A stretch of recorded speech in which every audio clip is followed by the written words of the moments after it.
Thank you. Can you hear me okay, Hubert? Yes, we hear you and see you. Floor is yours. Thank you. I just want to pick up on a couple of points that, firstly, Nick just made, but also Uche made a little bit before when he was talking about his piece. So, and really the point of these is about how do we free what is limited investment capital and to apply it into African investment projects, be they infrastructure or indeed anything else.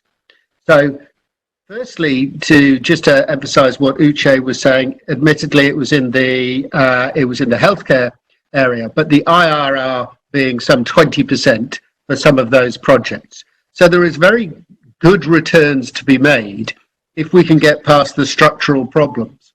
And often those structural problems are around taxation, repatriation of assets, and even when we've discussed as well secondary market for what is otherwise illiquid, potentially infrastructure assets. So there's some of that is actually being addressed. But on a policy level, I think the important thing is, and again, look at what we have in terms of NSIA, how that has developed from, as Uche said, an investment fund, an investment manager, now to an asset manager. So it's making better use of those existing assets.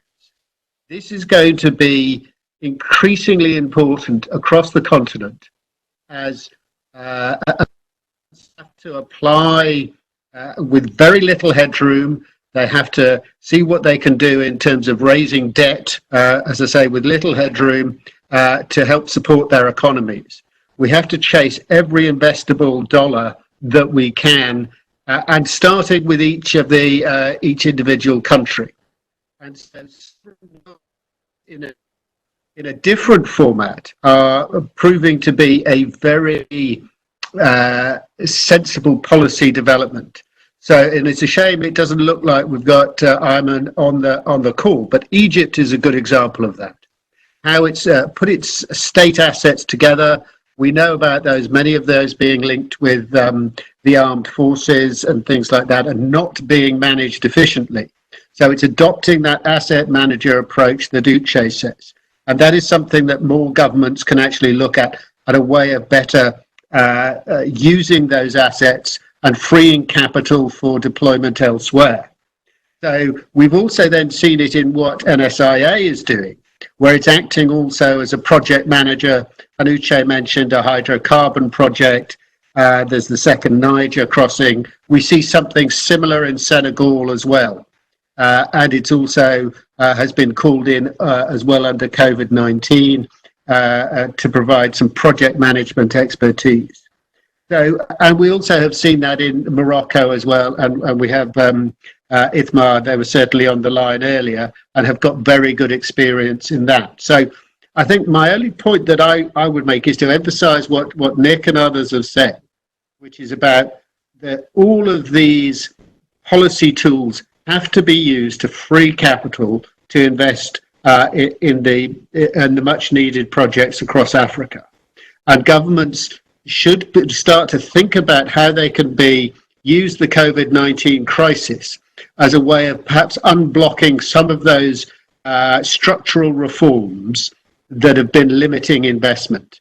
I mean, South Africa, and Hubert, you are much more expert in South Africa than I am, but here, South Africa is a good example where it is on the macro side, it's got a very good reputation with the Reserve Bank, but on the micro side, in terms of labour reforms, in terms of a whole suite of developments, it's been quite poor in terms of being able to liberate the economy and unleash a more dynamic and entrepreneurial economy. Now, will this crisis be an opportunity to free some of those structural obstacles?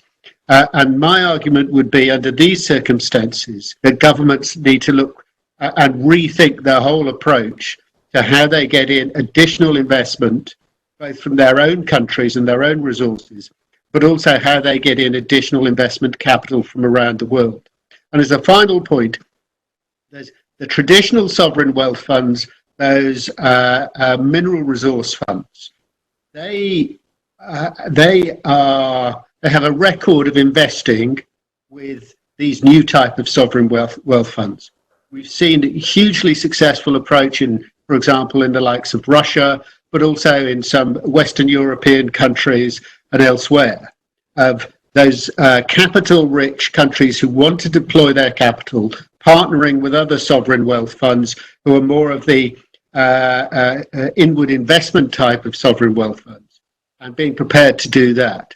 So that's my point overall, looking at the range of policy options that are potentially available for governments across the continent.